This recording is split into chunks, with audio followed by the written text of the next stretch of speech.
CoT's base of operations is right here at thecounciloftime.com. CoT has no other outlet or venue. These are other folks who will rebroadcast. Anything CoT does is by the main page here at thecounciloftime.com. Hopefully you guys can hear me okay. Let's get started, shall we? Good to see you guys, by the way. Let me give you guys a status update. Right now,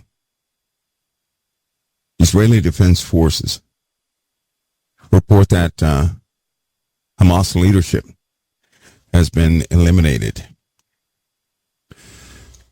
That's one goal. Hezbollah is asking in a very Middle Eastern way something that translates into a ceasefire.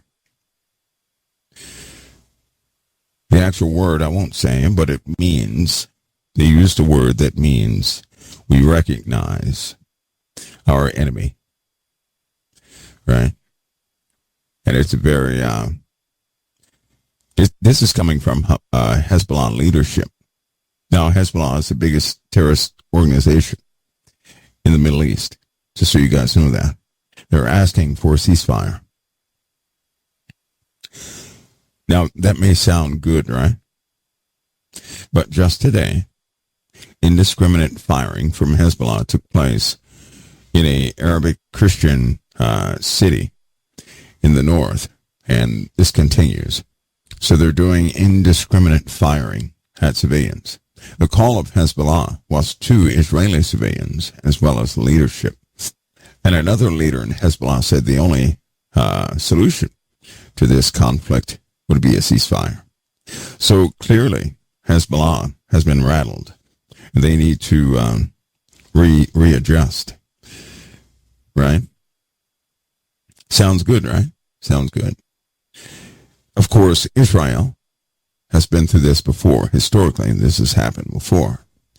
And every time this happens, they end up back at square one some years later. What Israel wants to do is to have the ending in such a way that they don't have to revisit this type of conflict again. So they really have to, in their thinking, Israeli Defense Forces, they have to, many of them want to put their foot on the gas to get rid of the problem, right? So it doesn't come back. Hezbollah has lots of rockets. They can, by way of attrition, drag this thing out, drag this conflict out for years. They could fire dozens of rockets and sophisticated rockets towards Israel for years. Years. They have most of the rockets, most of the money, right? And this is besides Israel. So, that's where we stand right now, of course. So let's look at the reality of it. I like prophecy, right? I will always like prophecy because in all my years of life, the only thing that has ever had the outcome of absoluteness were those things that were anchored in prophecy. Everything else failed. Objectives failed. Outlooks failed. Forecasts failed. What people thought would happen, right, never happened. But everything written in the Bible always came out to be just like it was written in the Bible. We make mistakes in our interpretation. But today, the Bible has never mistakenly named both the beginning of events and the end of an event. Never. So it has my vote all the time. I really do trust in prophecy. I do. I don't trust in interpretation, right? And that's not to offend anybody, but I trust in prophecy. I always pray for understanding, insights into what's happening by way of the word.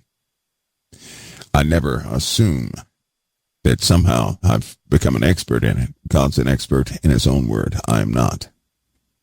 And to date, most people have not been either. They get close, but that's not being expert. The more you observe prophecy and the more you see how it unfolds, the better your interpretation of prophecy is going to be. But you must examine how it's unfolded over the years, right? And then you'll have an idea, because God has made it so that we can know him. Number one, he is the same yesterday, today, and forevermore. So he does things the exact same way all the time. All the time. So by analysis, if we can see how things unfolded in prophecy, we can know how the Lord is working. And in this case, an ugliness is forming. This has happened before. In fact, I'm somewhat taken back, because it's amazing how it's not really noticed. The same situation has happened before. It has a biblical footprint, and that means a biblical footprint is when in the ancient past something just like the situation today has happened before. And it's unfolding just like it did before. It is. So, folks, ladies and gentlemen, where's Mixlr? Okay, there you are. You guys in Mixlr, just for a second, I want you guys to make sure that you let me know if your sound totally drops out. Okay? Let me know that. Anyway, back to the conversation. Having said that about the footprint, we're going to examine some prophecy today, which will be contrary to what, it must be included in your outlook of prophecy, period. Here's one thing we do. And is of course, we can't help but to do this. But I'm talking about humanity does this. We will read prophecy from one book, and we'll say that's it. Right? But then when you read prophecy that seems on the surface contrary to other prophecies, most people, they pick one or the other. I've learned not to do that. If we read all the prophecies, right, they overlap.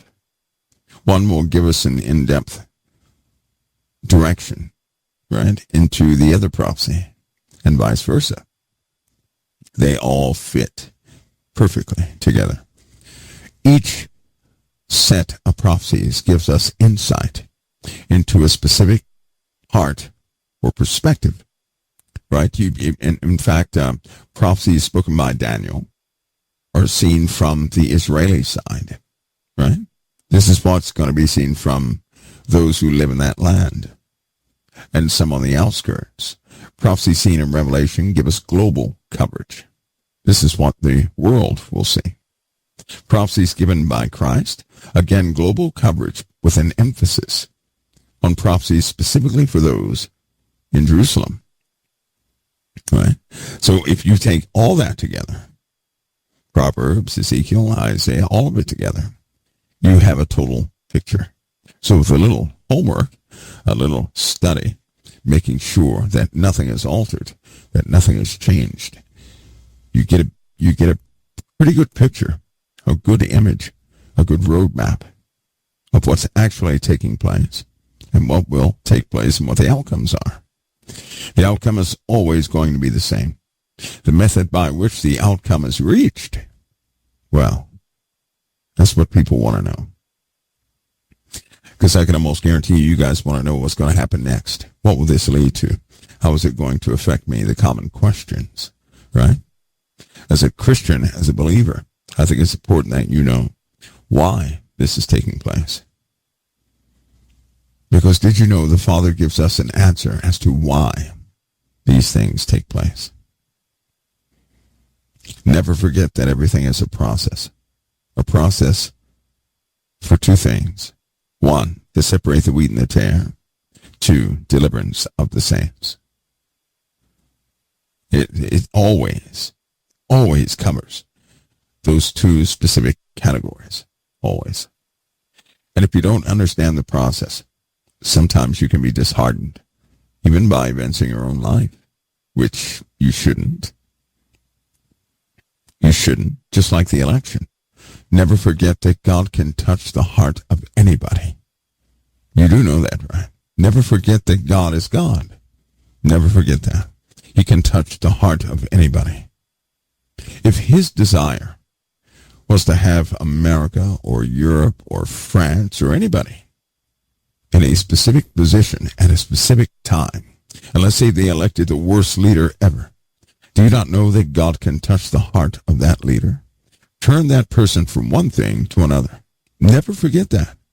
Never forget that. He can take the best leader and turn that leader into something you never thought you'd ever have. He can do that. He can harden the heart of any leader. That's his choice. It's not ours. It's his. It's based on his prophecies, his declarations, his decrees, and what he sees. Sometimes we forget that. Mankind often will overstep his bounds, believing he has no creator. Let's not be foolish. We do have a creator, a living creator, who's constantly involved in the process of humanity. Never forget that. Most people are losing their minds right now because of the American elections. They have forgotten. God will always dictate the outcome. It does not matter how many mistakes people make. The outcome of the Lord is decreed. Period. So it's up to him. And it doesn't matter if we make the best choice or the worst choice. It matters what the Lord has decreed. It always does. It always does. And people, more and more people, one of the biggest problems is, it really is like people think, they really do believe, it seems, that God is not in existence. That's what it seems like. It seems like people believe that if they don't make the perfect move, everybody's going to perish. I don't like fear. You guys know that, right? So here's what I believe. And I say this by somewhat of a testimony, that regardless of your decision, right? When you are serving the Lord, he will dictate the outcome based on his perfect word. That means, suppose a person who's serving the Lord chose the wrong person. And let's suppose their decision was the final decision, but they chose the wrong person.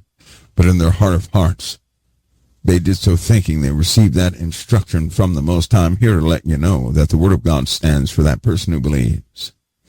All things work together for the good of them that love the Lord. Do we forget about these scriptures? These fundamental scriptures. Why is it when the pressure is on, all of a sudden we forget about the Father? Why is it that when the stakes are high, we act like God has no power? Why do we do that? No wonder we're chastised so much. No wonder. That's almost a weakening of faith, isn't it? We forget about narrative. We got to be careful not to lose our anchor, because the Father will yet still deliver his people. Period. Tonight we're going to talk about World War III, but from a perspective of sobriety, meaning not wishful thinking. No. That's not really based on what you can gather right now. No. It'll be based on decrees from the Most High, based on his word. I said it before and I'll say it again. I trust the word of the Lord and the outcome of God's decrees, period. They have never failed. We often fail to remember them. We fail to interpret them. We fail to trust in them, but they have never failed. Never. That's what we're going to get into. Now, this requires a reading in the book of Daniel. You guys ready for this? We'll be reading out of Daniel chapter 7 to begin with. I would ask, right, that as we go through the book of Daniel, that you guys really look into the Word. All too often when you're reading the Word of God, here's what happens.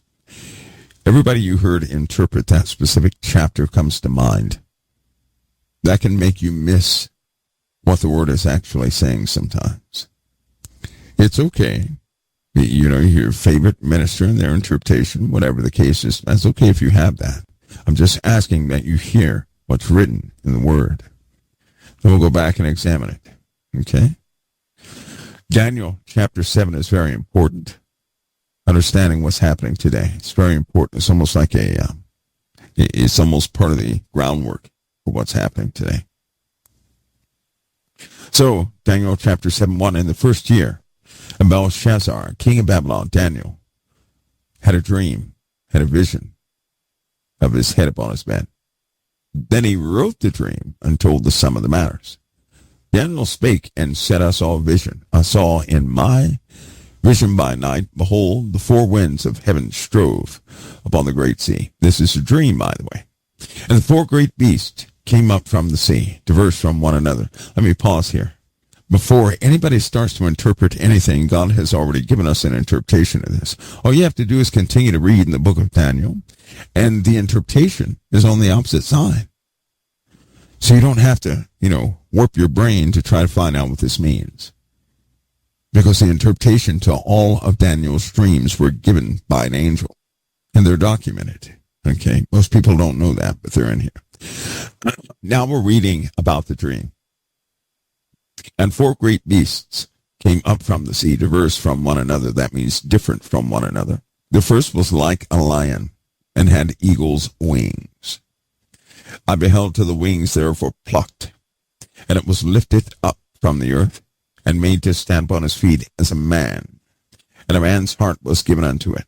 And behold, another beast, a second like a bear, and it raised up itself on one side, and it had 3 ribs in the mouth of it between the teeth of it. And they said thus unto it, Arise, devour much flesh. After this I beheld, lo, another, like a leopard, which had upon the back of it 4 wings of a fowl. And the beast had also 4 heads, and dominion was given to it.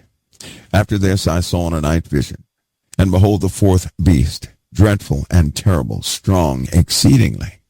And it had a great iron teeth, and it devoured, breaking to pieces, and stamped the residue with the feet of it. And it was diverse from all the beasts that were before it, and it had 10 horns. I considered the horns, and behold, there came up among them another little horn, before whom there were 3 of the first horns plucked up by the roots. And behold, in this horn were eyes like the eyes of a man, and mouth speaking great things. Now, Daniel 7:8, that little horn, is very notable. It is the person most of you are looking for. It is the kingdom that most of you know about. I beheld till the thrones were cast down, and the Ancient of Days did sit. That's Daniel 7:9. Did you hear that? I beheld till the thrones were cast down, and the Ancient of Days did sit, whose garment was white as snow, and his hair as his head was like pure wool. By the way, wool is not straight. Do you guys know what wool looks like? That's a saying, isn't it? That's a lot. It means thick. His hair was like wool. Pure wool. His throne was like a fiery flame, and his wheels as burning fire. And a fiery stream issued and came forth from before him. Thousands ministered unto him, and 10,000 times 10,000 stood before him. The judgment was set. The books were. I beheld to the voice of the great words which the horn spake. I beheld even till the beast was slain, and his body destroyed, and given to the burning flame. And concerning the rest of the beast, They had their dominion taken away. Yet their lives were prolonged for a season in time. Can you imagine that? 10 kings whose countries were taken away, yet their lives were prolonged. That was his vision. Now, you can gather a lot from this vision, but I advise all of you right now, we're going into the interpretation of this vision.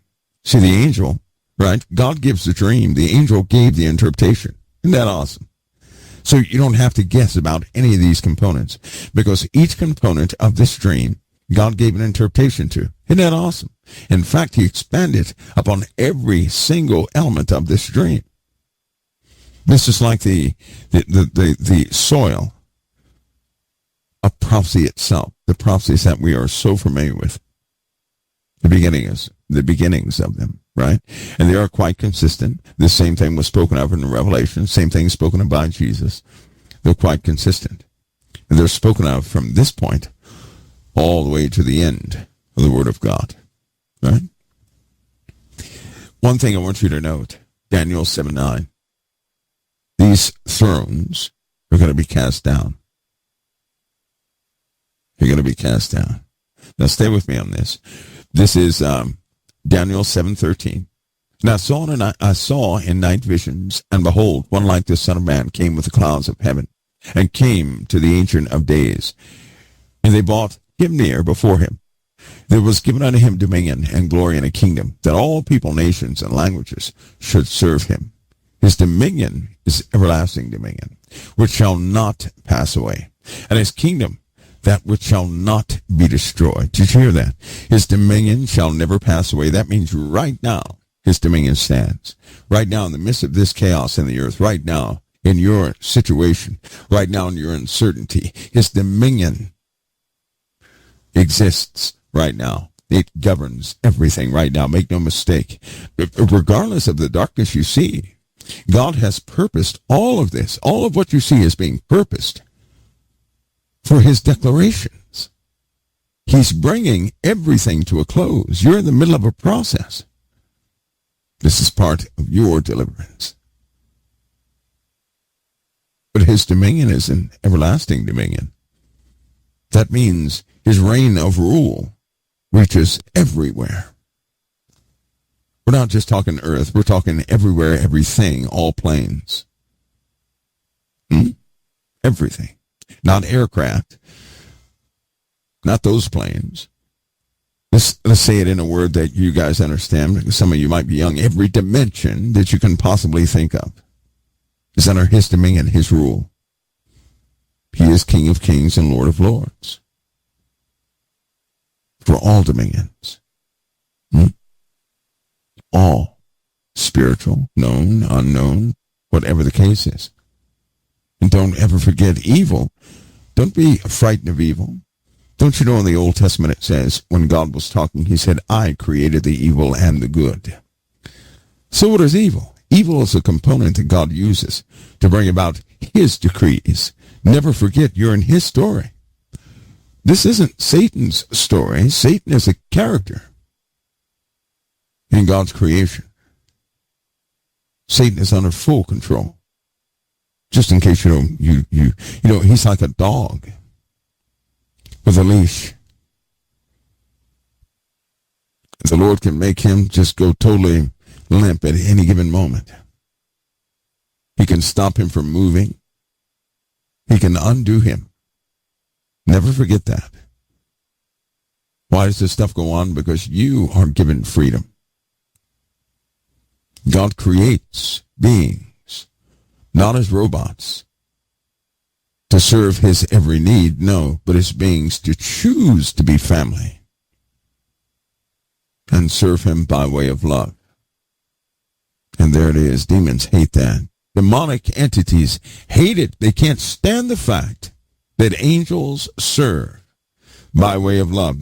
Demons hate it. They can't stand it. Do you know that? They can't stand it. They want it to be militant.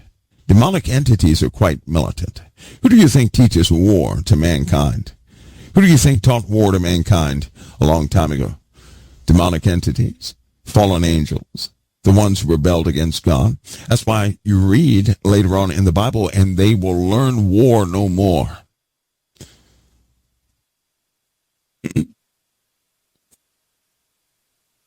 Demons like to fight each other, just as you like to embrace one another. That's why in your homes, demons cannot survive in the atmosphere of forgiveness and love. They can't do it. If you have even a carnal-natured person, if they have love and forgiveness in their homes, those demonic entities cannot function in that home. They can't.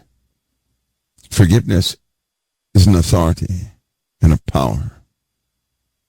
And people can do that freely. See, that's something people always take a long time to decide to do. They never knew it was a power. It fights darkness within itself. It sets limitations. Darkness cannot operate in the presence of forgiveness. Can't do it. And unconditional love, that burns them. I mean, it burns them. Like hell's hot, it burns them. They can't exist in that type of atmosphere. They can't function. They can't do it. You want to defeat that darkness in your home? Stand and forgive all. Forgive everything. Stop trying to justify everything and simply forgive it. Stop trying to reason with everything and simply forgive it. Stop doing that. God doesn't say, well, I'm going to forgive their sin because this may have been, or he didn't complicate issues. He simply says, I love them. So I made a way for them to be forgiven, period. It's that simple. You do the same. You squash darkness all around you. That's the key. And if you look in your life, every single time when you chose to forgive, you took the power away from darkness, from aggression and hate. All these things that dark powers draw upon, you destroyed it. But as soon as you came up with a reason to dislike someone, as soon as you came up with a reason to look at someone sideways, you just empowered darkness again to operate. Don't give it power. Don't do it. And did you not know that the Lord said to love your enemies? Well, guess what? If you love your enemies, you've already forgiven them. Isn't that something? So to obey the Lord is to dethrone darkness, period, in your homes. It's that simple. It is not complicated. It's not complicated. It's just that people, they would rather empower a method that they have discovered than to simply obey the living God. Isn't that terrible? In other words, come up with some dumb procedure that does not work. This world is laden with procedures to get rid of darkness, yet this world is turning darker every single day. That makes no sense, does it? So what does that tell you? That these ways are not working. They're not.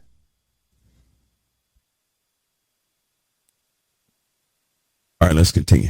I mean, I can start in that area. So after all this was given, I, Daniel, was grieved in my spirit, the midst of my body, and the visions of my head troubled me. I came near unto one of them and stood by and asked him the truth of all this. So he told me and made me know the interpretation of the things. You see that? Here it comes. Now, let me stop right there. Lord, I love your word, the way it's laid out. It is so funny. Satan would love to have this word be a mystery to all. He would. It's not a mystery. It's not. It's simply not a mystery. It is simplicity. He would love to have this word to be so confusing that nobody can get it. Right? He would. This word is not difficult to understand. It's not based on who you think you are either. This word was formed in the perfection of love itself. This word cannot be controlled. You can't. People can't stand that, so they try to rewrite it to add a bunch of procedures into it. That's not the way it works. They also do things for other reasons, mischievous reasons, right? Take note. This is a word of instruction. It's very wise counsel. It's very accurate in its teachings. It's freely given, without any conditions. And it's very simple. Easy to be entreated. It's just like wisdom from above, right? The same thing the Lord wrote about wisdom. Wisdom is easy to be entreated. That means it can be embraced easily. It's long-suffering, right? Full of patience. It's without regret.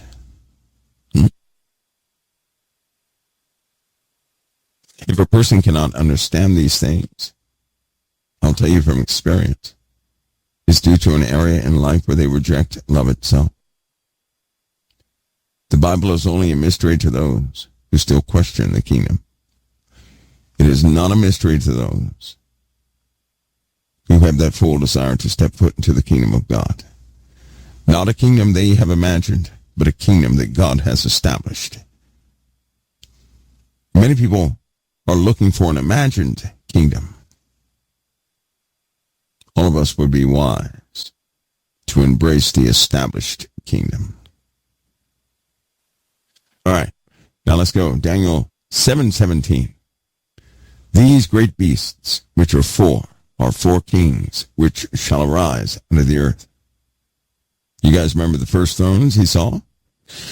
Those beasts that he saw, those four beasts, are four kings, which will arise out of the earth. So what are the four beasts again? He said, these great beasts, which are four kings, which shall arise out of the earth. Now, a king has a kingdom. So he didn't say they're four kingdoms. He said they're four kings.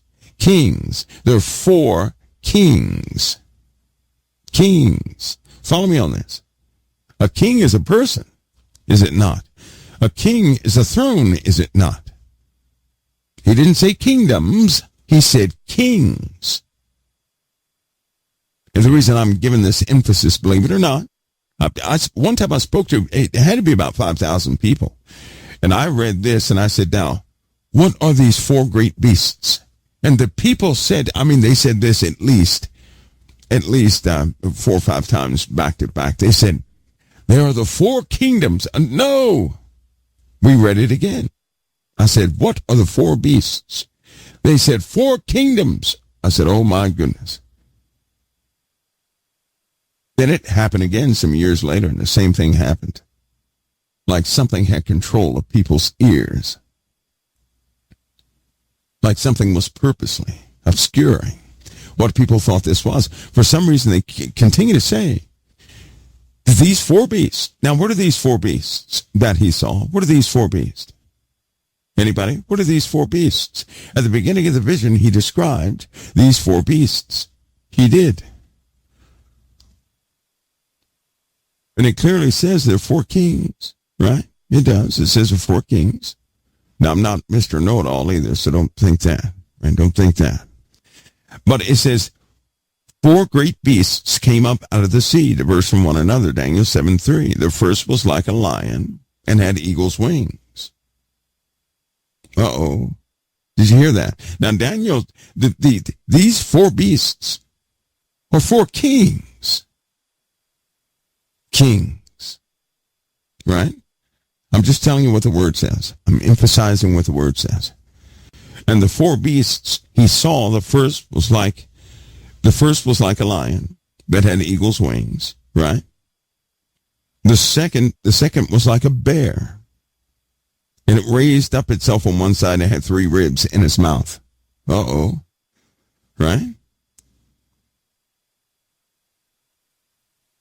The fourth beast, dreadful and terrible, a strong exceedingly, it had great iron teeth and devoured, breaking to pieces, stamped the residue. And to the feet, it was diverse from all the other beasts. But these are still kings. These are kings. kings. For some reason, like the leopard. The leopard's a king. A king.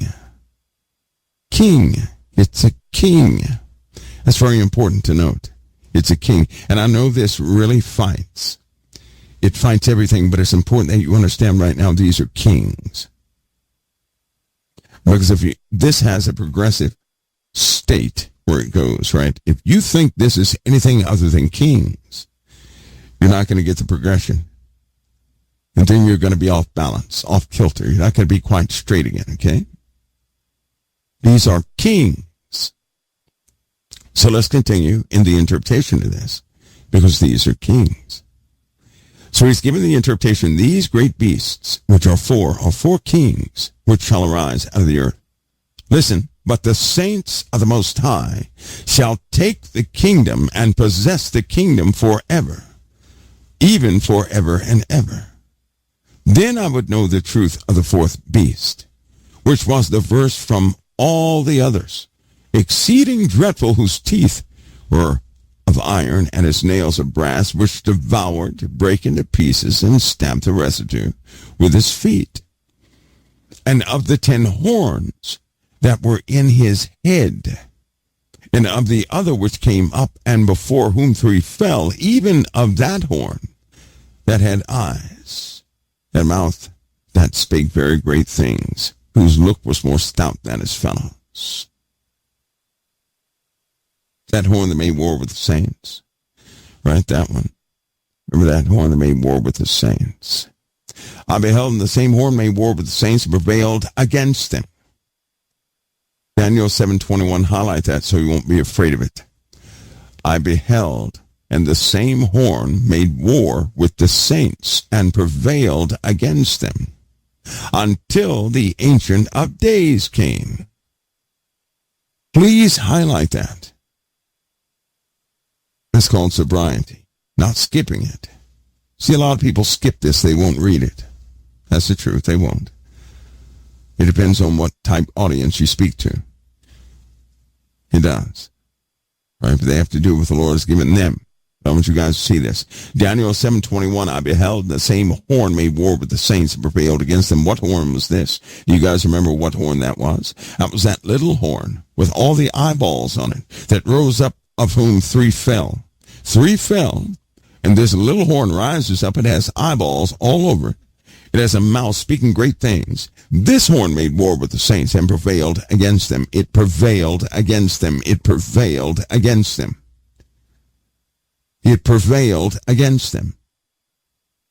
See, your imagination will conjure up things. Don't let your imagination in this conversation. Don't do that. There's no room for imagination when we have truth. So get rid of your imagination. Don't imagine what you think happened or could happen. Stop doing that.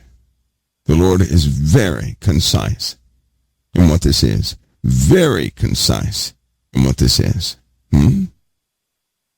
Very concise. Now this happens, he's going to prevail against them until what? Until the Ancient of Days comes. And judgment was given to the saints of the Most High, and the time came that the saints possessed the kingdom. The saints possessed the kingdom. So the saints, the horn that made war with the saints and prevailed against them until the Ancient of Days came. And judgment was given unto the saints of the Most High. And the time came that the saints possessed the kingdom. Who's going through this right now? Who is this happening to? Something just like this is happening right now. Right now it's happening to them. Israel. Something foreshadowing this event is happening to them right now. Daniel 7:23. Thus he said, the fourth beast shall be the fourth kingdom upon the earth. You guys follow me so far? Listen, because I want you to get this right. Now, in this interpretation, right, in Daniel 7:17, he said, these great beasts, which are four kings, which shall arise out of the earth, right? The four beasts are four kings, correct? Then we get down, and we're talking about the four beasts, the interactions between them and the world and Israel. And then he starts talking about the horn, this little horn, right? This little horn that came up, and before whom three kings fell. And he says what?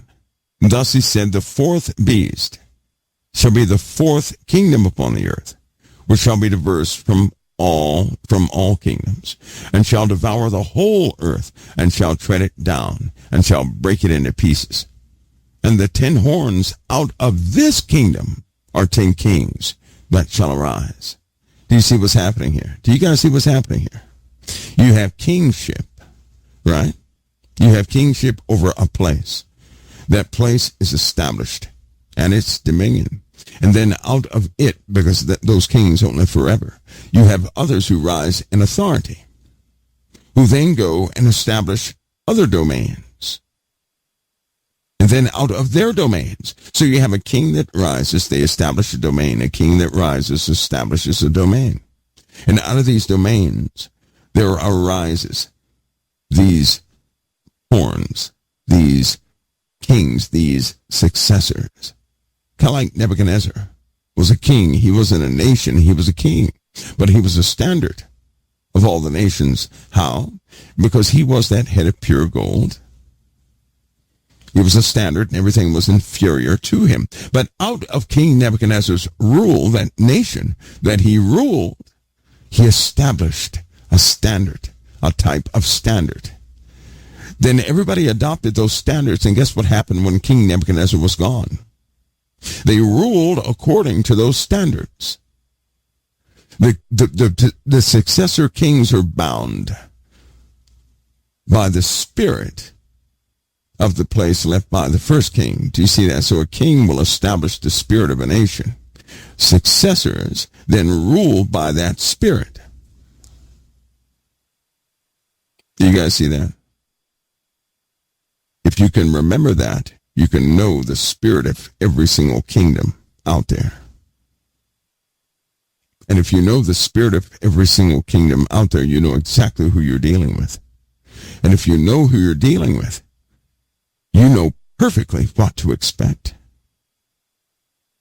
and how to navigate. That's called knowledge. You don't have to be lost in the sauce in this world. You can navigate everything. All you have to do is listen to the Word of God. Not become an expert on the Word of God and start putting the puzzles together, but hear what the Lord is saying. Listen to what He gave people before us. And then take that and embrace it. And it can be utilized. And your life will be different. Period. It will be different. But you have to stay out of the realm of imagination and men's imagination. Some of the imaginative things of men seem like they're real until they're not real. It seems like they're going to work until they fall apart. But God's word is consistent. It never fails. But men's imagination fails. Their theories fail all the time. God's word still endures. It still endures. Let's continue. Stay with me on this before you jump anywhere else. Stay with me on this. Okay, so these 10 horns, the 10 horns, Daniel 7:24, the 10 horns out of this kingdom are 10 kings that shall arise, and another shall arise after them. And he shall be diverse from the first, and he shall subdue 3 kings. And he shall speak great words against the Most High, and shall wear out the saints of the Most High. This is how the saints of the Most High are overcome. He shall wear out the saints of the Most High, and think to change times and laws, and they shall be given into his hand until the time and times and the dividing of times. But the judgment shall sit, what is this telling us? Until the Ancient of Days comes. He will prosper. As simple as this. The same thing he just said. And I beheld the same horror made war with the saints and prevailed against them until the Ancient of Days came. See that? He will prevail against the saints until the Ancient of Days comes. Now, many of you read that, you start getting fearful. But he just told you how he's going to prevail against the saints.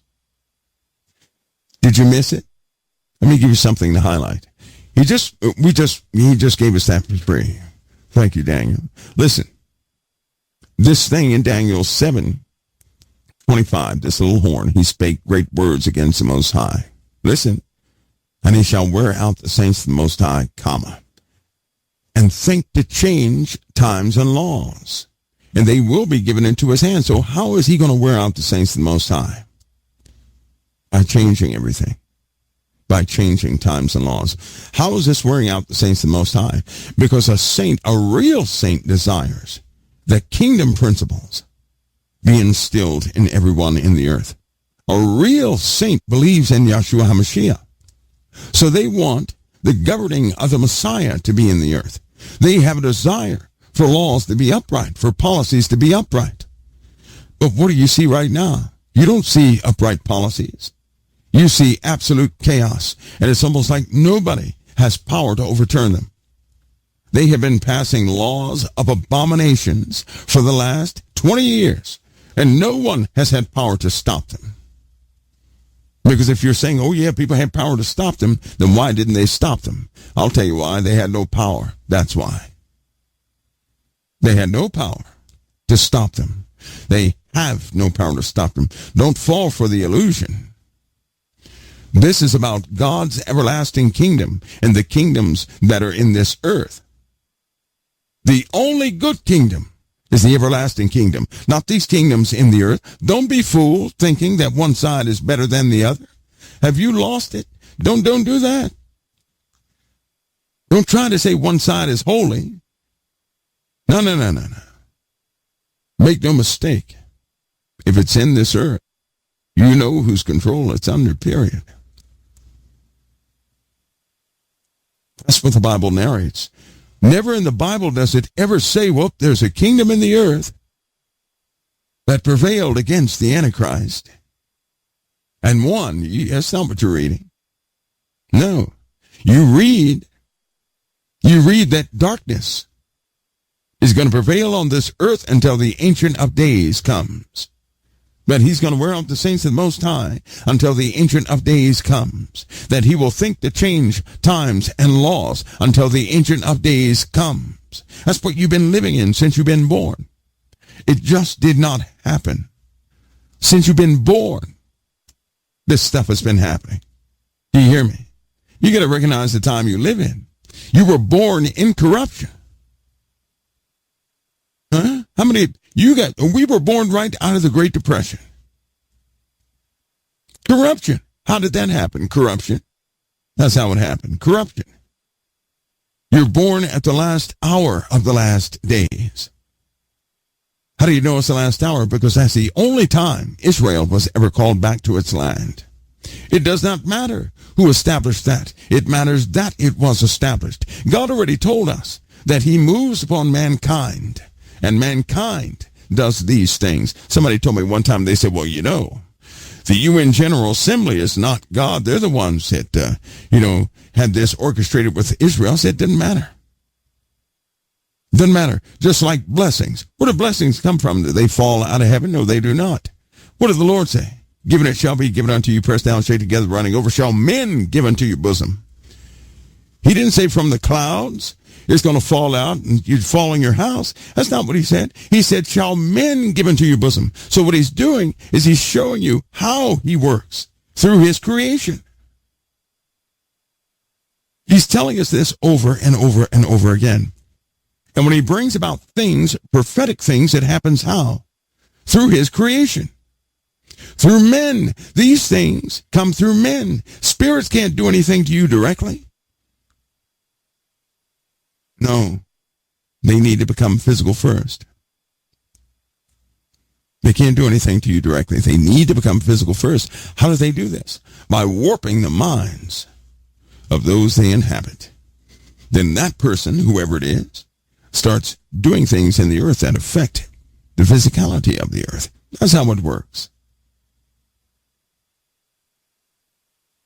Why did the devil make an earth-bound set of kingdoms that looks just like the draconian system or the dragon? Because he can't do anything as a spirit. He cannot. He has to do whatever he does through humanity.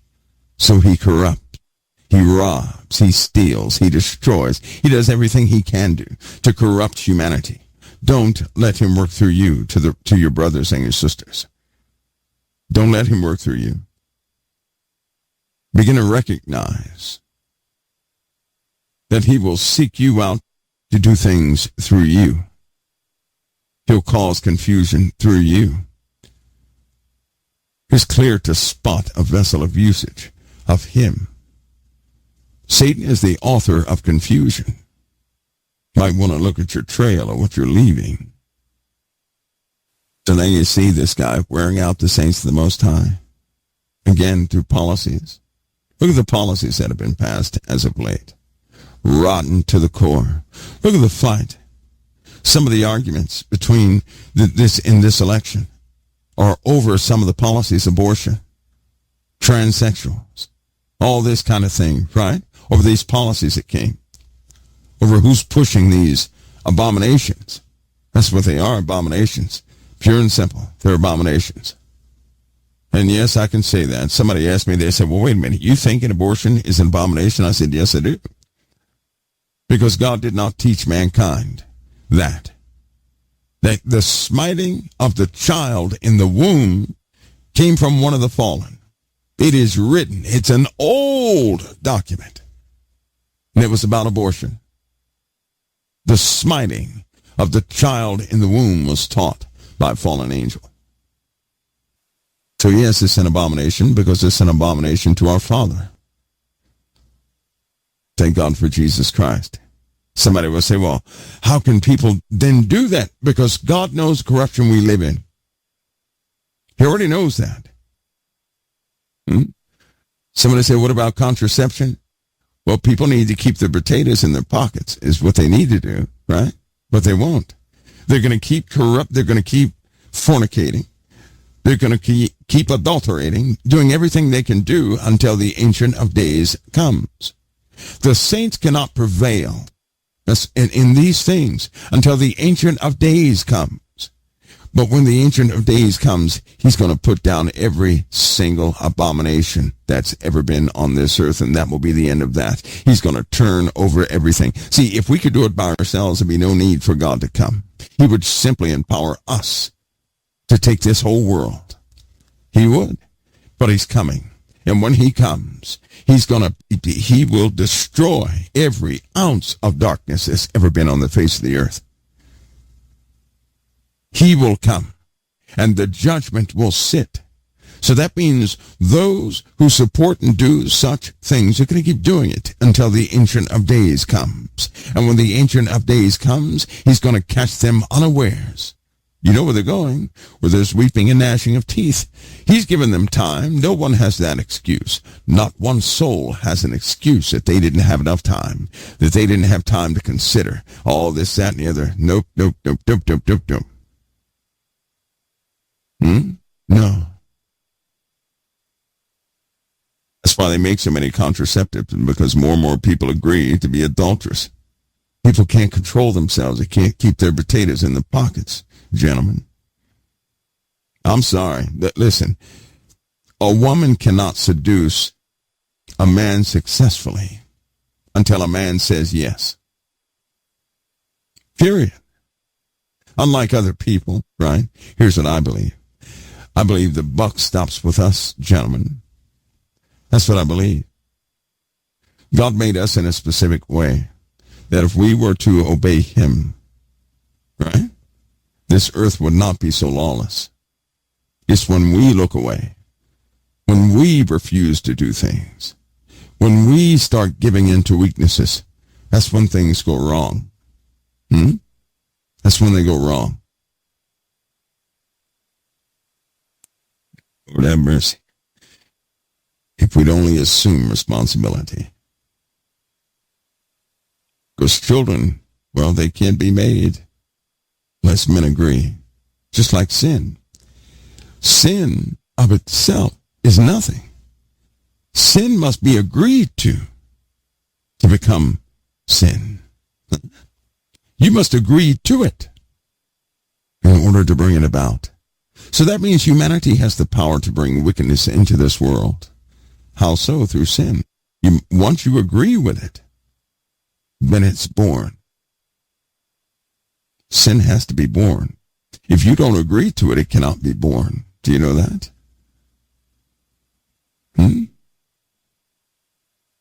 That's an actual scripture.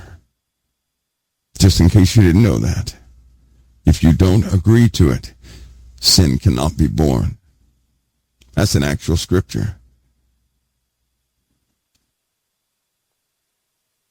Here in CoT, we're going to become quite controversial because I'm telling you right now, there are scriptures and nobody has ever read it. When I start reading certain scriptures, I can almost guarantee you guys are going to say, oh my, there's no way that's in the Bible. Yes, it will be. God is very direct, but people read and skip over things and read some because they don't want to read the controversial part. Like, he will wear out the saints of the Most High. How many people do you hear read that? Huh? How many people have you heard read that? How many? You don't hear people reading that, do you? Why not? Why not? Because that's sobriety. It's not true if that's skipped over, is it? That's half a story. You know what happens when you have half a story? You have a smile on your face, hoping for something incomplete. That means you know the good part, right?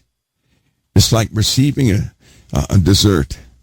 You get a dessert and all they tell you is vanilla cake. And it looks beautiful when you get it. What they didn't tell you was that an octopus is in the center of it. Right? They got me over there in Korea one time. They said, oh, you got to try this kimchi. Oh, yeah? What is it? Oh, it's just cabbage. Get it. They didn't tell me the truth. They didn't tell me that they put that cabbage in the ground and wait till it ferments and spoils and everything else. Then they jerk it out and cook it. They didn't tell me that part. They said it's just cabbage. So I was all hands on deck, full speed, going into with my fork to get a taste of that. I put that in my mouth. I think my mouth ran off my face and went somewhere else.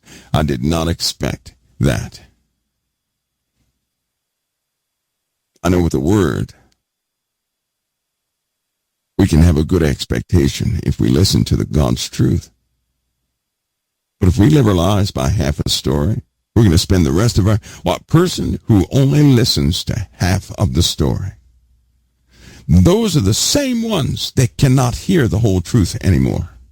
They will shut their ears, just like the Lord said. They will shut their ears to God's correction. They will shut their ears to the whole word. They only want to hear the good stuff. And those are the very people that God said will be destroyed from among his people. Because they're poisonous. They're not sober. They have no desire to be sober.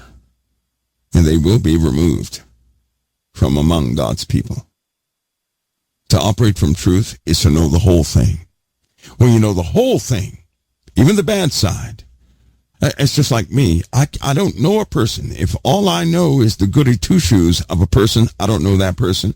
And there's no way in the world I can trust that person. When I see a person fall flat on their face, when I see them lose control, when I see their weakness, then I know that person. When I say, there that person is.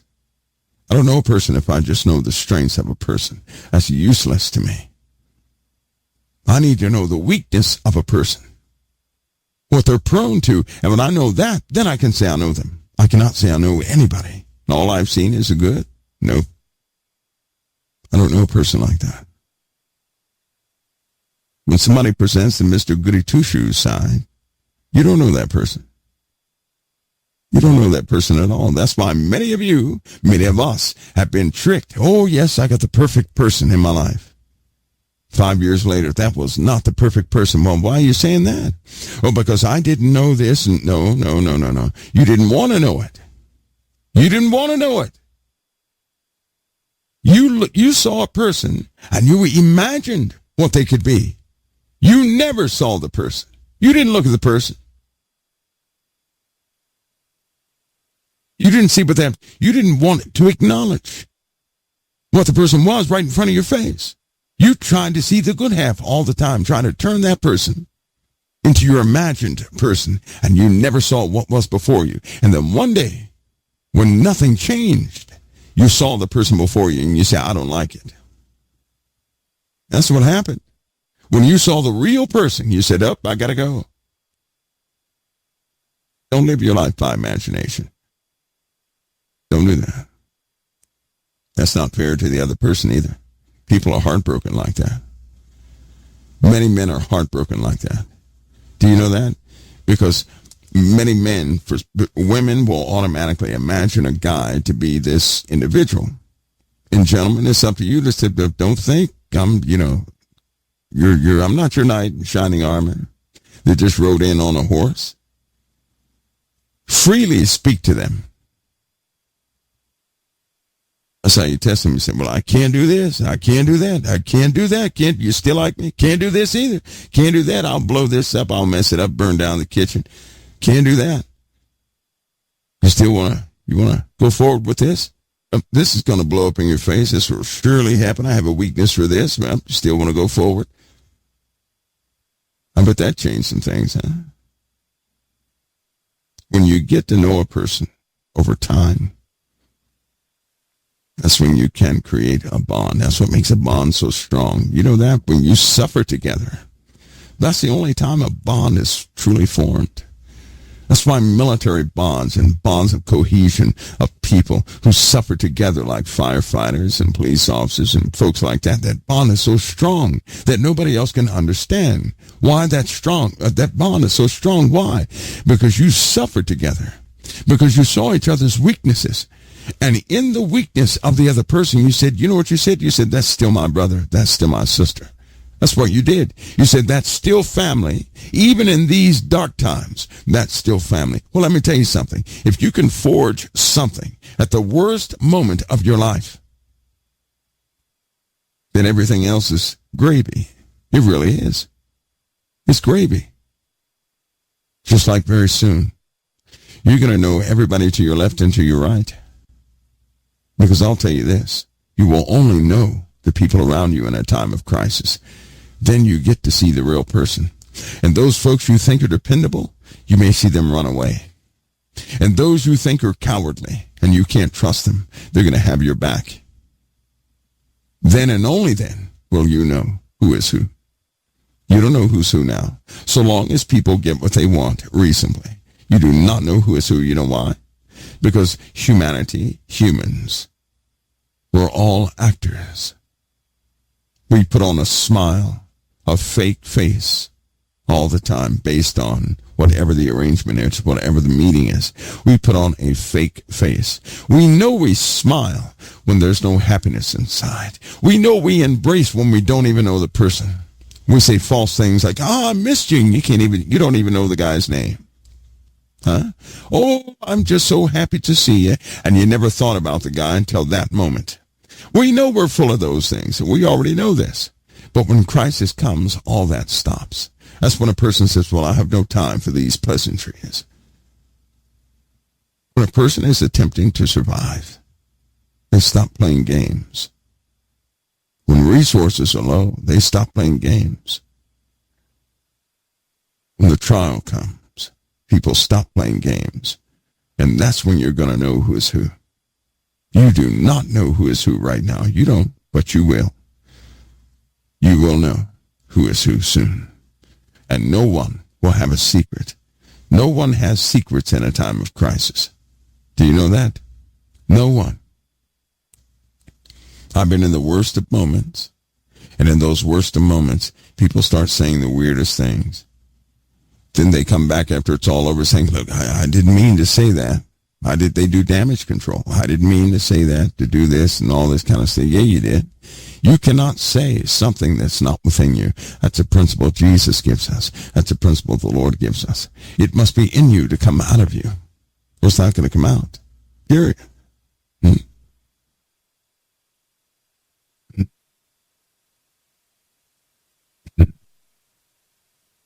But we'll know. We will know in those days. They will surely come. They always come. Always. So, back to Daniel. Wait a minute, back to Daniel. Daniel 7:26. But the judgment shall sit, and they shall take away his dominion, to consume and destroy it until the end. To consume and destroy the darkness, the bad, the evil. And the kingdom and dominion and the greatness of the kingdom under the whole heaven shall be given to the people of the saints of the Most High, whose kingdom is an everlasting kingdom. And all dominions shall serve and obey him. Hitherto is the end of the matter. As for me, Daniel, my cogitations much troubled me. My countenance changed in me. But I kept the matter in my heart. He was sickened by this. He was sickened by this. This is only the beginning of the formation of prophecy dealing with the times we live in now. And I read this to let you know, and this is like an overall decree, right? The 4 kings are going to rise out of the earth. That 4th king is going to establish something of which 10 kings are going to rise out of. And a little horn among them, and it will subdue 3 kings. And it will make war against the saints. Right? I'm going to show you this world that we live in. The world has had the rise and fall of many kingdoms, correct? But out of one specific kingdom, prosperity has been happening in the earth. Some of the ancient kingdoms didn't make it so well. But one kingdom flourished. It flourished. It gave way to the modern world we know today. But it did. And out of the modern world that we know today, something will surely rise. A little horn with eyes all over it. Now, it's funny how it has eyes all over it. Because we live in a world right now where observation is possible everywhere. Where if a person was really sitting at the console, at the top of the world, right, at the highest seat that the world offers, they would be able to hear and see everything. Also, we have in position all the mechanisms for a mouth to speak great things and blasphemies. It's called modern day communications. Whatever a person says at one location can be broadcast all over the world. A mouth speaking great things and blasphemies where everybody hears it must reach everybody's ears. That infrastructure is set up now. Although in 1 month it'll go directly into your head. I mean directly into your head. And you guys do understand that telepathy right now is real. You know that's real, right? Not telepathy like you're trying to concentrate and all this, that, and the other. No, telepathy through technology is real. Is functioning right now. Field tests are over. The devices are coming out next month. Anywhere from November to December, you'll see devices available on the market where you can think a thing and somebody else can receive that thought. You know that, don't you? That seems far-fetched until that device is on the market. Right now, the BCI, the perfected BCI devices are on the market right now. Right now, they've been out on the market. You can control your computer without your hands right now. The language of the brain has been mapped. It's out there right now. You know in the Bible when it says he shall cause craft to prosper in his hand? This agenda was put forward in a very specific way. And every time these types of agendas go forward, they never ever fail. I've been noticing that with quite a few projects here lately. So we live in those days. That means the medical field is going to change, period. You guys do understand that with thought and feedback, neurologically, you can stop all pain in an instant. Believe it or not, pain is important because pain alerts us to manage certain areas of our bodies. If we did not have pain, all of us would have died a long time ago. We wouldn't live long. We'd do dumb things, right? Real dumb things. And there are people out there with a disorder right now, which means they sense no pain whatsoever. It's a disorder that causes them to interpret pain signals in a very different way, so they don't feel pain at all. That means they could literally chop an arm off and they would not feel pain. They wouldn't react to it, no pain, no anything. Now, that's very difficult to live like that, though. It's very difficult to live like that because your body constantly alerts you to areas of problems, right? I mean, more than you know, it alerts you to areas of problems. You may feel an itch somewhere. That itch can be the beginning of an infection, so you scratch. Then the itch goes away. Now, what you don't know is you just brushed away some deadly bacteria that you knew nothing about. That small itch saved your life. Most people don't know that. But if you have no pain sensory or no sensory issues like that, you don't have that ability.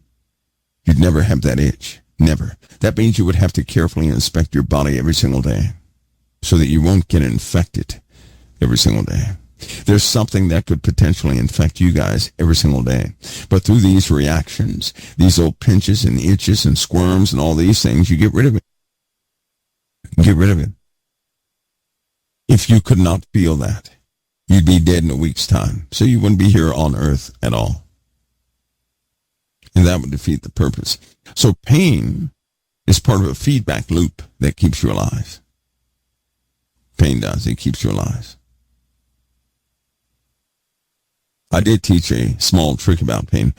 Once you are responsible with your own body and you take control, you can take control of those pain signals and interpret them a different way, but you have to ensure that you're responsible with all your nerves, with the neurology in your body.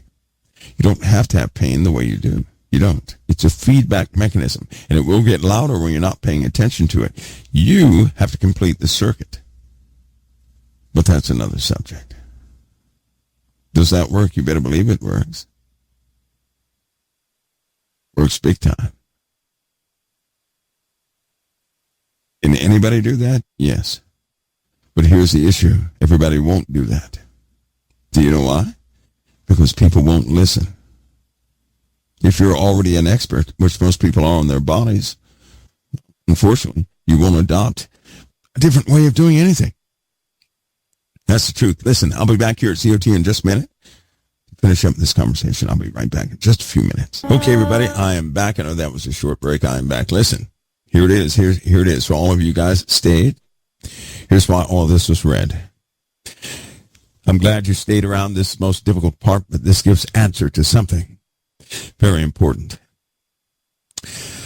Now, we just read of how he's going to wear out the saints the Most High until the Ancient of Days comes. We just read that. We also see in the world how corrupt it is. Right? Now, here's the part where I attempt to show you something you might want to know. What good is it? See, a lot of people skip this because they'll say, well, even if we know darkness is taking everything over, this, that, and the other, we don't want to read this because a lot of people say, what's the use in upholding righteousness? Right? What do you mean, what's the use? So let me share this with you. Okay, this part where I have to really get control of myself. Every day of my life, I see corruptness in this world. Every day. I had to put up with things that most people don't put up with. Right? I'm not giving in to darkness. Not doing it. Because this life is an opportunity to choose what family you truly belong to. And I've chosen. What about you guys? I'm not one that goes back and forward. I'm not that person. I'm not a person who's going to go back and forward. It doesn't matter to me how much darkness gets in this world. To the day I'm no longer on this earth, I'll stand for the side of Christ. Period. I've chosen. That's what this life is for. Can't you see that? See, a lot of people don't want to address that because people have a problem in choosing a side. Newsflash. This is your opportunity to choose a side.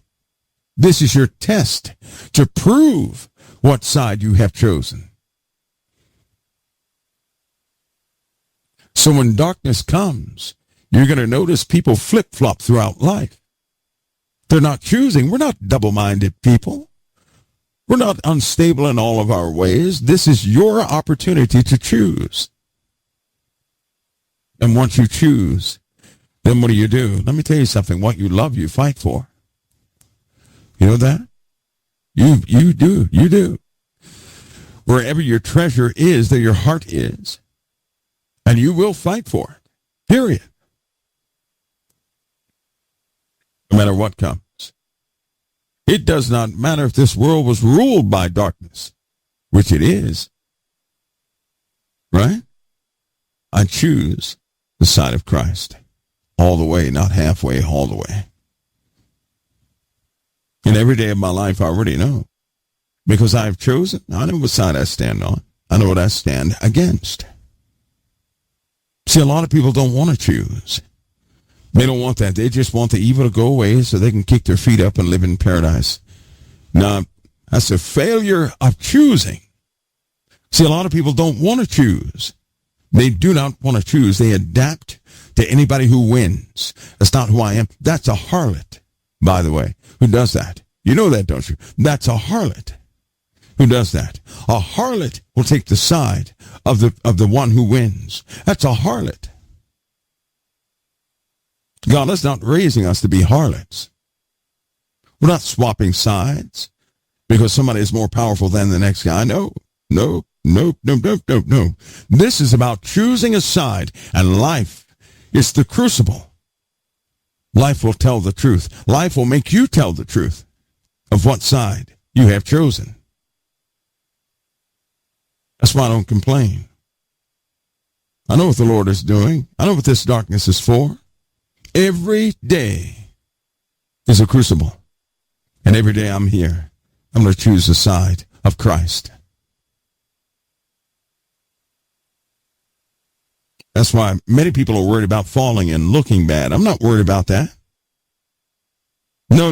I'm making an active choice every single day.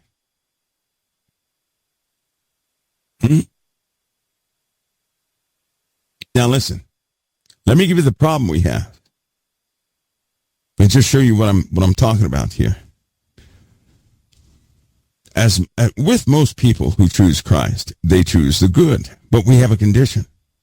We get so used to darkness that we become laxed in our fight. Let me show you what I mean. During this election, a lot of people are protesting the evil that certain things bring. Clearly, right? They are. But they're not protesting. They're not protesting the evil right beside them. Here's what I mean by that.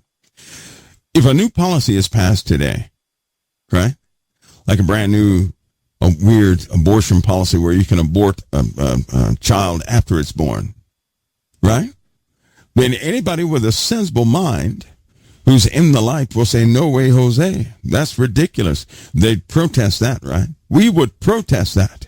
Without a doubt, because that would be murder. We would say that is murder. That's going too far. This is not the Lord's way. We're going to fight for righteousness.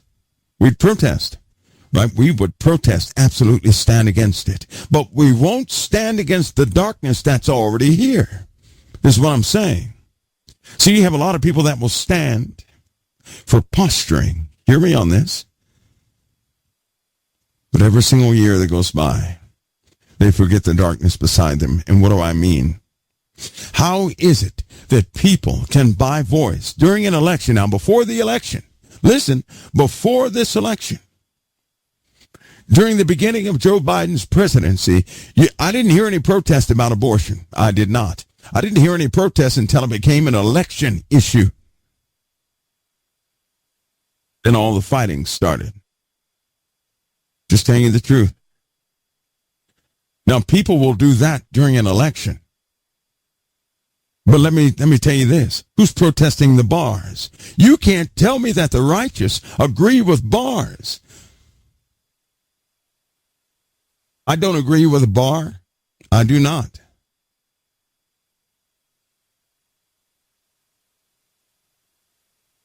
But I write lots of letters, too. I do. Because I make a stand for what I believe in. Often to my own hurt, but I do it anyway. See, I still think about the bars. I do. I still think about television. I still think about radio and the filth on that stuff being just shoved down people's throats. I don't forget about them. I'm not one of those who would just sit up there and see a new subject and due to another reason, bring it up as a protest. No. Darkness is darkness. I don't agree with nudity. I don't agree with cursing. I don't agree with the garbage they show on television. I don't agree with the songs they write. Even some of the Christian songs have become garbage. I don't believe in that either. I do not. I'm against it. Comedies dealing with my Lord and Savior Jesus Christ and the Holy Ghost? Absolutely not. People got mad at me with that when they found out I did not like Medea. I don't like that stuff. That's not funny to me. So let me ask you this. How is it that people during an election cycle can all of a sudden stand up and talk about abortion, but they don't mention anything else? Huh?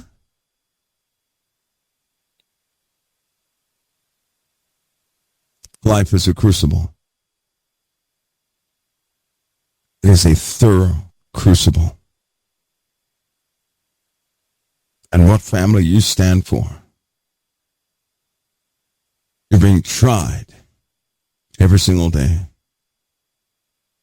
And the results of your life and your actions are the true choice you have made. You can say everything. How you are living your life is what you have chosen.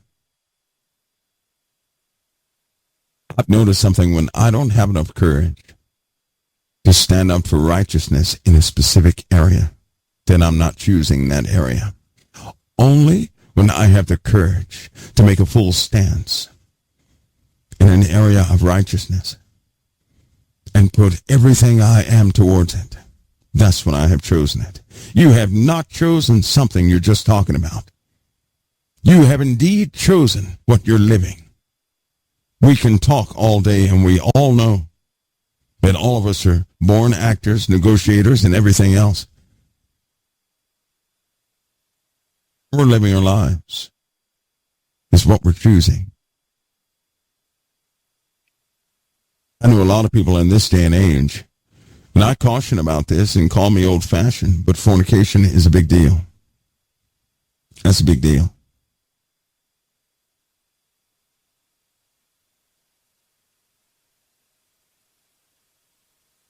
All of us know the consequences of fornication. Some people have gotten so used to it, they've taken it to a brand new level. When you sit back and examine the things in your life, the cautions God gave, then look at the consequences of your own spirit. That's when you begin to see it. In other words, when you discover the darkness these things bring, you too will stand against it. If you choose your Father's kingdom, if you choose your Father's way, it's your choice. You're not going to be forced to choose your Father. You're not going to be forced to choose the devil. It's your choice. But I'm just telling you, doing things for posterity is not making a choice. No. Life is set up in a way that every era of your life, you're making a choice. That's why your life goes the way it goes. That's why people wish and hope all the problems go away, and they will never go away. Why? Because you're making a choice every day of your life. And guess what? That's what I don't complain about. I know I'm making a choice. That's pretty obvious the way the Lord set this up. We're making a real choice. I have no problem with that because I choose him. So when things come, I'll choose him again. When something else comes, I'll choose him again. And I will continue to do that. Whatever comes. That's why I don't complain against it, because I know it's coming anyway.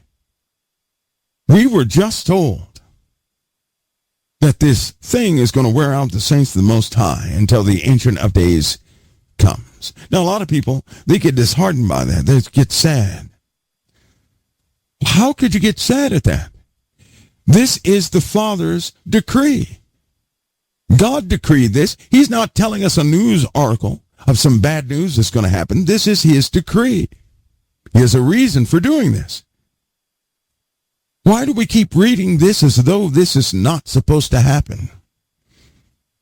Because that's what people are doing. They have forgotten this is what God decrees. Your Father in heaven is making this happen. In fact, in Revelation, what does it say in Revelation about those 10 kings? 10 kings who have received no kingdom as of yet, but will 1 hour with the beast. For God will put it in their hearts to give their kingdom over to the beast. God does this. God is allowing, God decreed this. God is the reason the devil still exists. He is the reason demons still exist. He is the reason that fallen angels still exist. If he didn't want them to exist, they would not. All this is for us. All this is for the crucible. All this is for the choice we're making, because the choice we're making is a truthful one with witnesses. Your life is a witness, and every element in your life is a witness to your choice. This is for real. This is a real choice. With everything that comes is an opportunity to choose your Father's way. You can't just say, I agree with the kingdom and that's it. Nope, he's going to show you the elements of the kingdom. Do you agree in the forgiveness of others? Even when they take full advantage of you. Uh-oh. Haven't you noticed that everything Jesus told us you're being tried by? Haven't you noticed that? That's an opportunity for the righteous. Because, see, when you read in the book of Matthew, when you start reading the Sermon on the Mount, when the Lord is essentially telling you to do good to those who despitefully use you and persecute you, how can you obey that? Unless they come and despitefully use you and persecute you. See, I don't know about you, but I choose to obey the Lord. But I need my opportunity to do so. That's what life is. God help you when you don't, if you don't like what the Lord is doing, you don't like his ways, period. Most people don't know his ways because most people don't teach this way. This is not a mistake happening in your life. Not one area of your life is a mistake. Life is carefully orchestrated so that you can give your answer. So when somebody comes up to you and smacks you on the left cheek, you have an opportunity to choose what path, what kingdom you're choosing. Huh? When somebody comes up and they despitefully use you and persecute you and say all manner of evil against you for his name's sake, you have an opportunity to respond. Can't you see it? You're not a punching bag. You know that, don't you? It takes a very weak person. If somebody came up to me and they literally smacked me on the left cheek, do you not realize how much it would take to hold back? My hands, feet, forehead, and everything. I would headbutt a person who did that. It would take a lot to hold that back. It really would. It takes strength. You think obeying the Lord is easy? No, you have to fight your flesh. You have to make up your mind. You have to choose a side. It's so easy to fight in the natural. It's very difficult to subdue your flesh, to maintain righteousness, isn't it? Everybody knows that when you turn to a certain age, your hormones are jumping all over the place. I don't know why people ignore that. Huh? Like they don't know what teenagers are thinking. And even young adults, we know what we're doing, but there comes a point. Are you going to obey righteousness or continue to give in to the flesh? What are you going to do? Because trust me, Satan has set up a world that will amplify every flesh desire that you have. Your friends will say, hey, come on, man. Let's go. Let's go out. It's harmless. Let's go here. Let's go there. That's why I don't enjoy doing anything the world offers. I do not. I know what it's there for. I don't care how innocent it looks. All you have to do is ask yourself, what's the origin and the purpose of this concerning the spirit? That's all you have to do. And you'll begin to see it too. See, most people, like I just said, they'll protest abortion, but they've forgotten about the bars. Huh? No. They'll even go into the bar and get a drink after they protest the abortion. Are you kidding? The gateway is the bar. Is it not?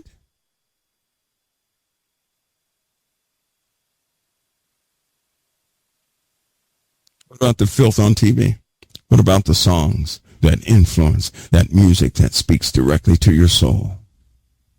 You don't think witchcraft is involved? When you feel a certain way, you're down and out. Oh, I got to hear my song.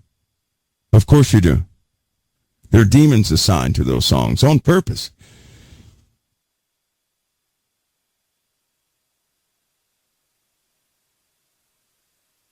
Didn't the Lord warn us? Through these subtleties, Satan comes into your life. Somebody said, is it a sin to take medicine? No, it is not a sin. Thank God for doctors, of whom God set in place when we have areas that we cannot have no faith in. There are sometimes you can't have faith that you're going to be healed. Truth be told, I know people would say otherwise. I'm just telling you what the facts are. Thank God he set doctors in place. Now listen, it's your responsibility not to abuse these things that men have that come through men. Anything can be turned into an evil thing. Do you know that? Anything can be turned into, because Satan is still here, things can be perverted. So something meant for your good can be utilized for your destruction. That's up to you to be responsible. That's all up to you. No, it is not a sin. Thank God that he put people there in those areas in your life where you can't have the proper faith or even the mind to deal with something. Thank God he put people in place. But again, it's up to you. It's up to you. It's just like wine. Drinking wine is not a sin. To drink to the point of drunkenness is a sin. Why is it a sin? Because you're out of your character. You're no longer in control of your own faculties. You throw caution to the wind. You start saying anything and everything. You go along with everything. Now you can't remember what you did. Wine is good for the body. Anything in excess will cause intoxication, saturation, which is no good for you. It's like strawberries. They taste real good, right? Do you not know that strawberries can also kill you? You know that? Water, life-giving. Did you know that water can kill you? Anything in excess, when you're saturated with it, can destroy you. Anything can. And if you allow it to, things can be used for evil. You have a responsibility with everything you do. That's totally up to you. It's not the doctor's fault what they offer. Why would you expect the devil to offer you something good? So when it comes to pharma, right, you have those who try to help people and those who try to help themselves. You know that some darkness is involved with it. You have a responsibility. You can't lose control and then blame them. That would be like you blaming the devil. Well, I blame the devil. Why? Because the devil is evil. Well, he's supposed to be evil. That's who he is. He's evil. But you don't have to listen to Satan, do you? Huh? Why would a person waste their time calling the devil evil? We have a responsibility. We're the ones that draw the line and say no more. We are. That's up to us. That's our responsibility. Evil will be there if you ever choose something evil. The Lord encourages us to choose what is righteous. Now, because he is a righteous Father, he's not going to give you fake evil. He's going to give you the real deal. It's going to be out there. It's waiting. So if you ever choose it, that's what you'll have. Likewise, the righteousness he offers is real. It's not some fake thing. It's real. Did you hear me? It's real. Why do people get afraid of the darkness? Because it's real. They find out it's real. Well, let me tell you something. So is the light. So is righteousness. So is Christ. Don't settle for the imaginary Christ. Don't do that. Because I'll tell you something. When you face what you face in this world, that's real evil. So then don't settle for half of righteousness. No.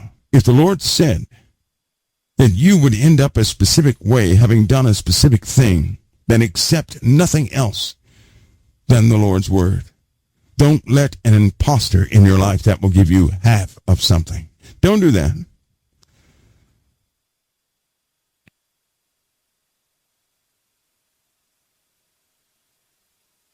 If you caught what I said, that means you've been set up to experience every good thing the Father said you can have.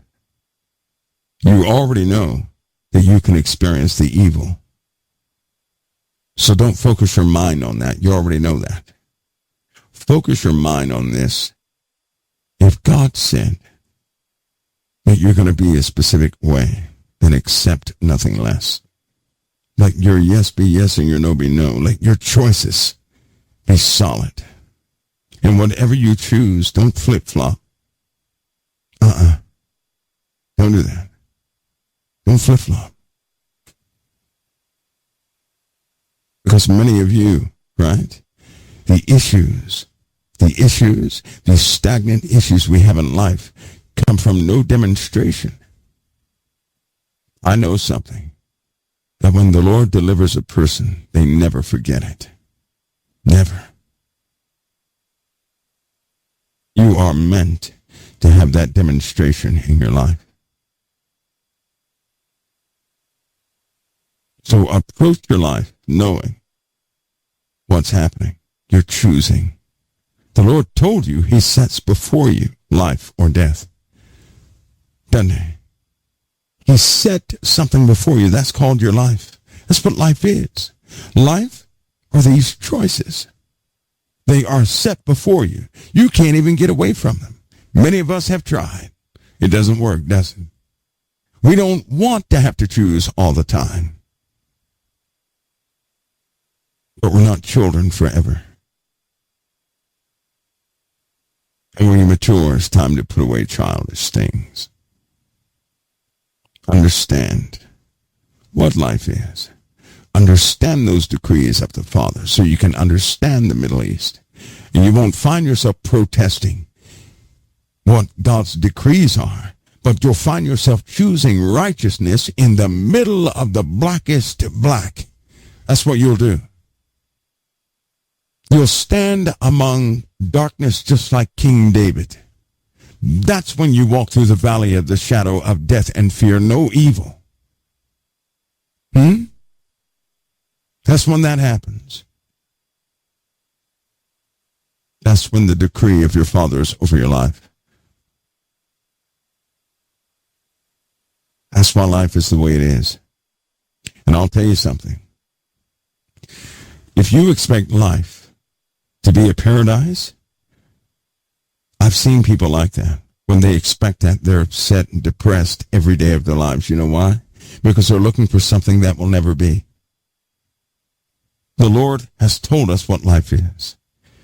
He has demonstrated to us what life is. Why do people continue to try to make it something else? Because if you're looking for life to be a paradise, you're going to be depressed.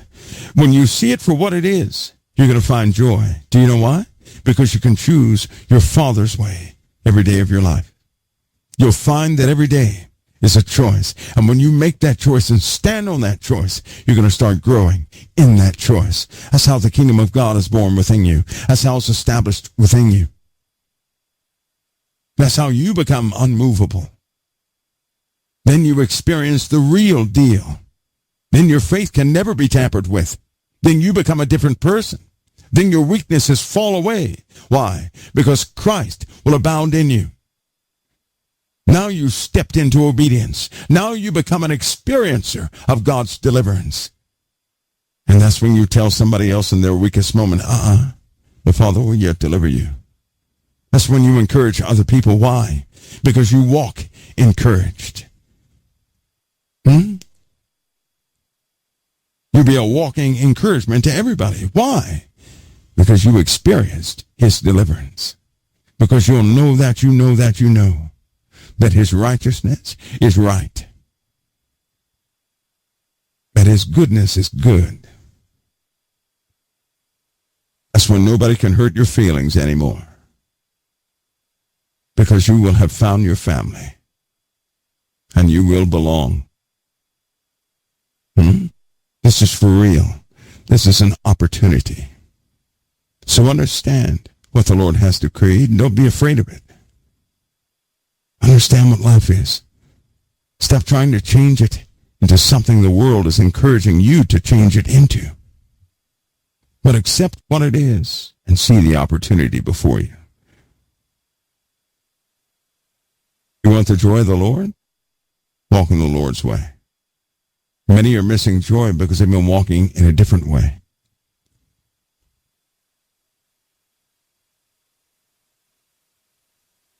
Do that. Now, I'm not going to tie up your time anymore, everybody. We see that first part coming, right? We know what's happening in the Middle East. That will continue to grow, and it's almost like something just eating and chomping away, decaying the entire time. It is expanding and growing, just like the Lord decreed.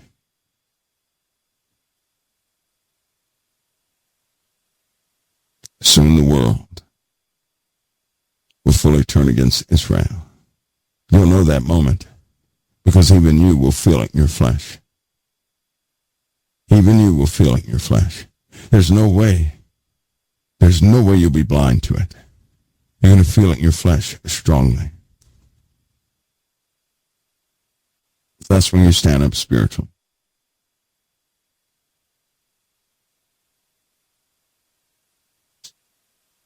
Folks, listen. We'll see you guys here shortly.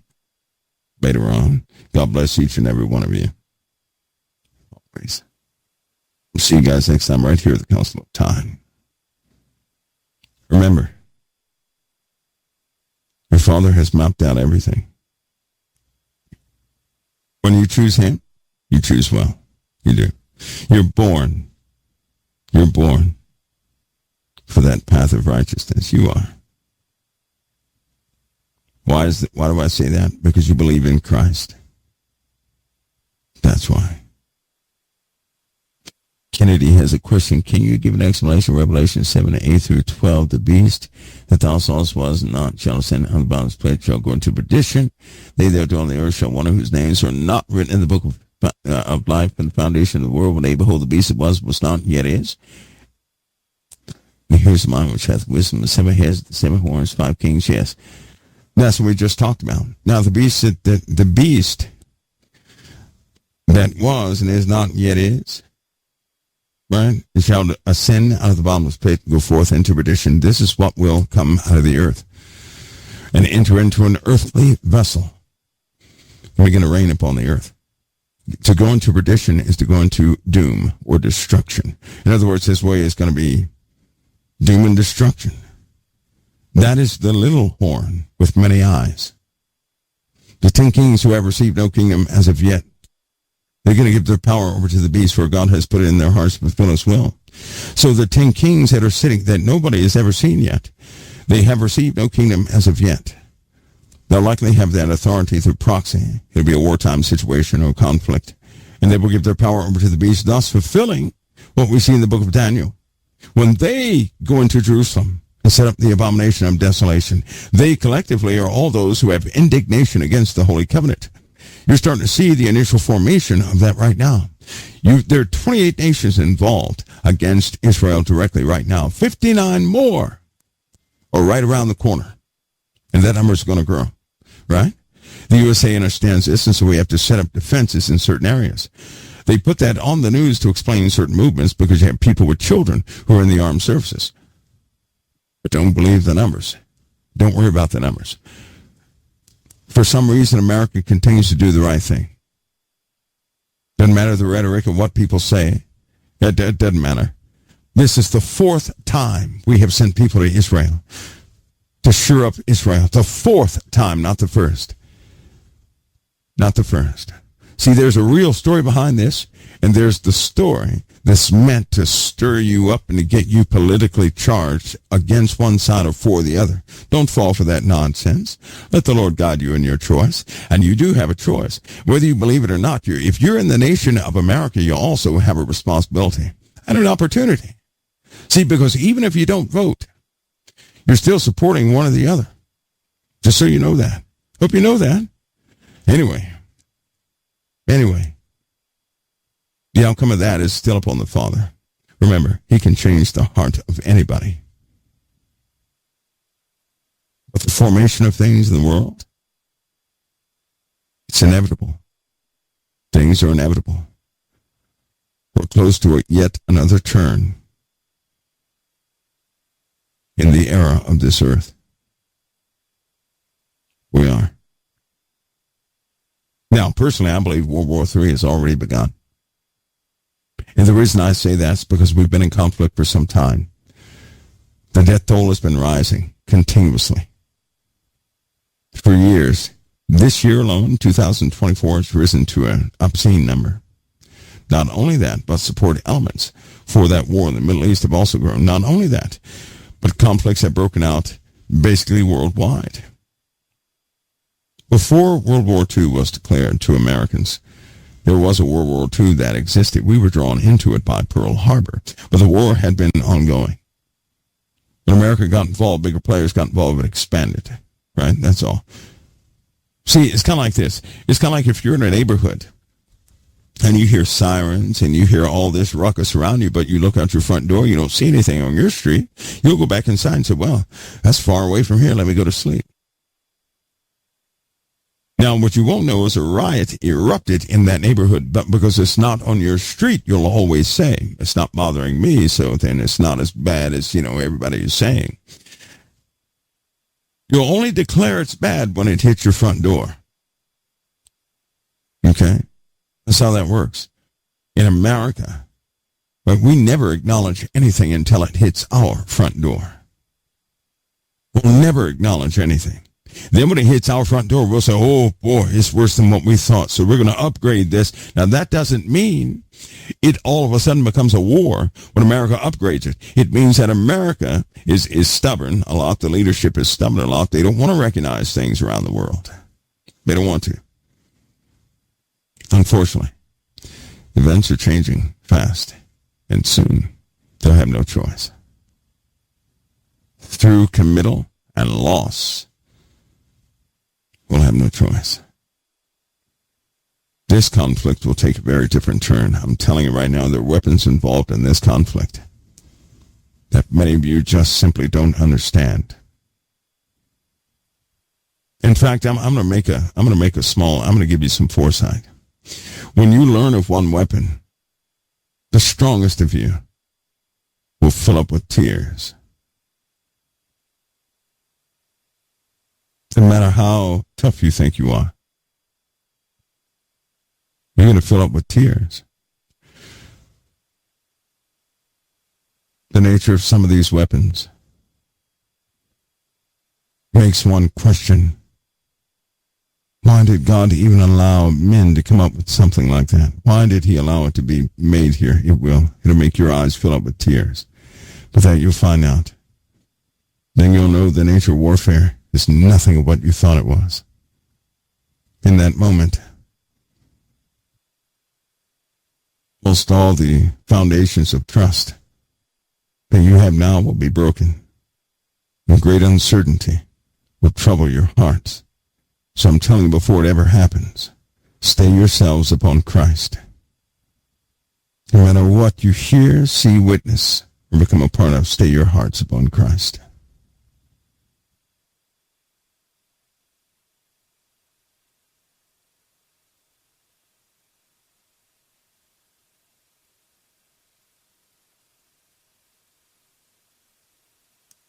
Folks,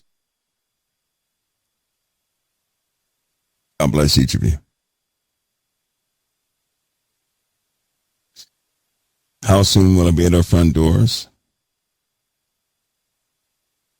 Sooner than any of us would ever be able to deal with it. That's all I give you right now. Listen, even right now, you're right in the middle of something. Right now, you're in the middle of something. It's just not well understood. But it will be. It will be. In those times where things are not known all the way. Every day of your life still holds an opportunity. And that. Folks, listen, I'll be back. Keep your questions. We'll get those answered tomorrow. We're going to have a Q&A tomorrow along with something else as it unfolds. But I'll certainly be back tomorrow, Lord willing. God bless each of you. I'm going to see you next time right here at the Council of Time. God bless. CoT's base of operations is right here at thecounciloftime.com. CoT has no other outlet or venue. These are other folks who will rebroadcast. Anything CoT does is by the main page here at thecounciloftime.com.